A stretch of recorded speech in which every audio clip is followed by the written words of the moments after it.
मौत के 9 साल बाद लौटी उषा। उषा की 30 साल की उम्र में गैस सिलेंडर से जलने से हुई थी मौत। ये नन्ही बच्ची जो आप देख रहे हैं, इसका पुनर्जन्म हुआ है। ये मामला सामने आने के बाद भास्कर की टीम राजसमंद पहुंची। मामले की पड़ताल में जो बातें सामने आई, उसने सबको हैरान कर दिया। बच्ची की कहानी रोंगटे खड़ी करने वाली है।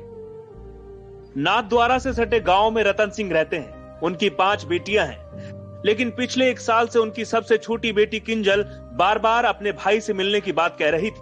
परिवार ने बच्ची की बात पर कोई ध्यान नहीं दिया। 2 महीने पहले जब मां ने किंजल को उसके पापा को बुलाने के लिए कहा, तो बच्ची बोली, पापा तो पिपलांत्री गांव में है। पिपलांत्री वो गांव है जहां उषा नाम की एक महिला की 9 साल पहले मौत हो गई थी। और अब किंजल ये दावा कर रही है कि वो उषा ही है। इसके बाद सामने आई किंजल के पुनर्जन्म से जुड़ी हुई कहानी।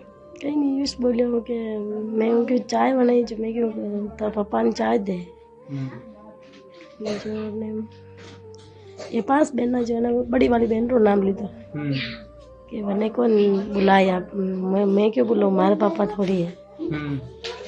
बस कि मैं क्यों तो थारे पापा कटे कि माँ तो गांव पिपलात्री है, हमारे पापा भी पिपलात्री है। हमारी मम्मी है, पापा है, हमारा भाई है, दादी जी है। किंजल के इस जवाब ने पूरे परिवार को हैरान कर दिया।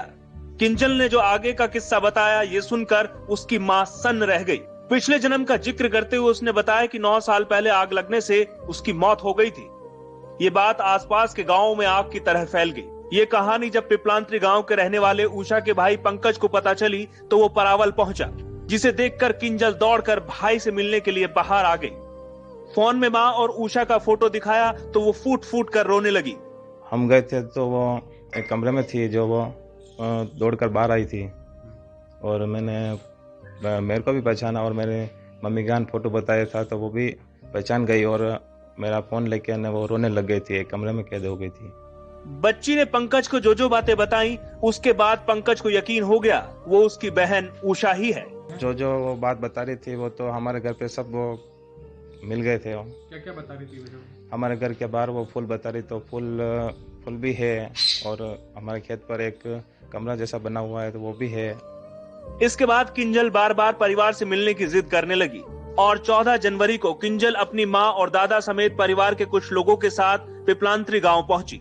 उषा की मां गीता पालीवाल ने बताया कि जब वो गांव आई तो ऐसा लगा जैसे बरसों से वो यहीं रह रही हो। जिन महिलाओं को वो जानती थी उनसे बात की, यहाँ तक कि जो फूल उषा को पसंद थे उसके बारे में किंजल ने पूछा कि वो फूल अब कहाँ है। गांव में आई जो बतायो ना पापा क्यों कटे फूल बेटा जो बने बतायो कि यो अटे फूल ले यो और वहाँ सब परिवार वाला ली दीन वहाँ को यो भी उनवा। इसके बाद से किंजल और उषा के परिवार के बीच अनूठा रिश्ता बन गया। किंजल अब रोजाना अपनी माँ और भाई से वीडियो कॉल पर बात करती है। पापा बात करी रे किंजल। सुबह रोज फोन आता है, बात करती है कि चाय पी कि नहीं पी, खाना खाया कि नहीं खाया, ऐसी कुछ बातें करती है। और नहीं कराओ तो क्या कहती है? बार बार फोन करती रहती है। कई केवे बच्ची आपने बात हमें भाइयों के मम्मी जी आप कई करी रहा, मम्मी जी आप साथ ही दिखनी, मम्मी जी आप कई कर रहा, पापा जी करते, पापा जी बताओ यूं आप फोन करे और भी? हाँ फोन करे। इस मामले को लेकर डॉक्टर सुनील खिराड़ा का कहना है कि ये पार्ट ऑफ पैरासाइकोलॉजी है। हालांकि ये केस कॉमन साइकोलॉजी से परे है। ये बिल्कुल संभव हो सकता है। दुनिया में इससे पहले भी कुछ इसी तरह के केस सामने आ चुके हैं। अगर ऐसा है तो परवल गांव की इस बच्ची का स्टेटमेंट रिकॉर्ड कर विस्तार से जांच होनी चाहिए।